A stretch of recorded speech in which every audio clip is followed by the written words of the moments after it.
वाला काम, अर्निंग 2 लाख रुपए। वैजाग नामक गांव में मालिया करके एक आदमी रहता था। उसके हाथ पैर सब सही रहने के बावजूद भी वो जानबूझकर वो अंधा बनकर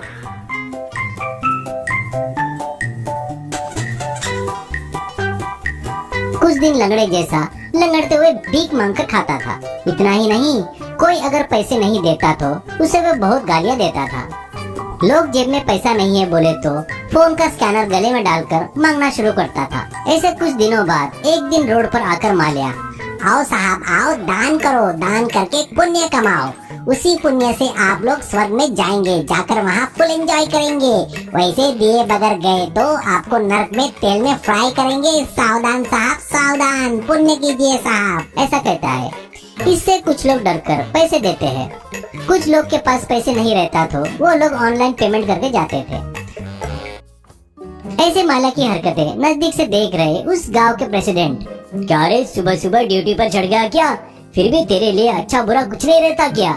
सुबह सुबह ही तेरा फालतू थोड़ा देखकर सबको गाली दे रहा है क्या? भीख मांगने में भी गुंडागर्दी कर रहा है क्या? फिर भी तेरे हाथ पैर सब ठीक है ना, सही सलामत है रे, कुछ काम वाम कर सकता ना, ऐसा कहता है। मालिया, क्या प्रेसिडेंट बिल्ली को 1 रुपए दान नहीं देते, लेकिन ज्ञान तो बहुत दे रहे हो। एक दिन भी मुझे तूने 1 रुपया तो भी दिया क्या? एक बात बताओ, इस गांव का सबसे बड़ा भिखारी तू ही है, सबसे वोट भी तो मांगता है ना। मैं जो कर रहा हूँ उसे भीख मांगना नहीं कहते, इसे एक्टिंग कहते हैं। अभी मैं भिखारी नहीं हूँ करके लोगों को पता है ना, फिर भी वो पैसा दे रहे हैं ना। वो मुझ में जो कलाकार है ना उसे दे रहे हैं। प्रेसिडेंट, अबे तुझे चर्बी बहुत चढ़ गई रे, लोगों से बहुत पैसा खाने की आदत आ गई रे तेरे को, कभी न कभी मिलेगा रे, तभी पुलिस वालों से तुझे बढ़िया धुलाई करवाता हूँ, कहता है।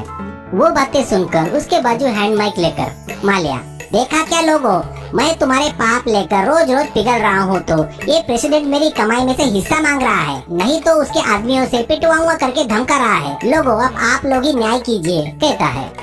इससे पैसे देने वाले लोग आकर प्रेसिडेंट को बहुत गालियां देते हैं। इससे जरूरत रही या ना रहे, लोगों के सामने सिंपैथी के लिए हर बार ऐसे ही प्रेसिडेंट को फंसा रहा था। ऐसे कुछ दिन बीतने के बाद रोड के बाजू में उसकी झोपड़ी में रह रहे मालिया के पास इनकम टैक्स ऑफिसर आकर उसे घेर लेते हैं। तभी बेचारा प्रेसिडेंट वर्करों से रोड रिपेयरिंग करवा रहा था। तो मालिया प्रेसिडेंट को देखकर फटाफट माइक लेकर, मालिया, लोगों मेरे प्यारे लोगों, बचाओ बचाओ, ये प्रेसिडेंट फिर से मुझे बदला लेने आया है, फिर से मुझसे बदला लेने के लिए इस भिखारी के घर में अपने आदमियों को भेजकर आपसे मुझे दूर करना चाहता है। इस प्रेसिडेंट को छोड़ना मत, इसे मार डालो, ऐसा कहता है। इन बातों से डरकर प्रेसिडेंट, मुझे और कोई काम धंधा नहीं है क्या रे? मुझको बहुत सारे काम है, हमेशा तेरे भीख के बारे में सोचता रहूंगा क्या, ऐसा कहता है।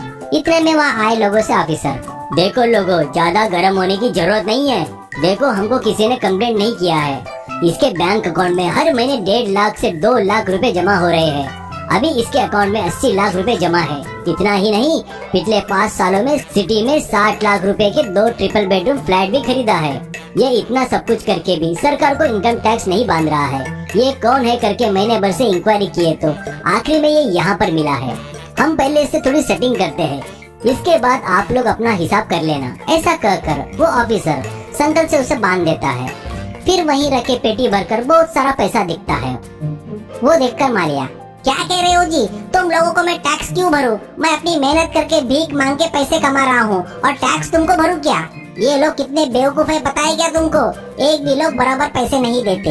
इनके जेब से पैसे निकालने के लिए कितनी एक्टिंग करनी पड़ती है पता है क्या तुमको? कितना अपडेट रहना पड़ता।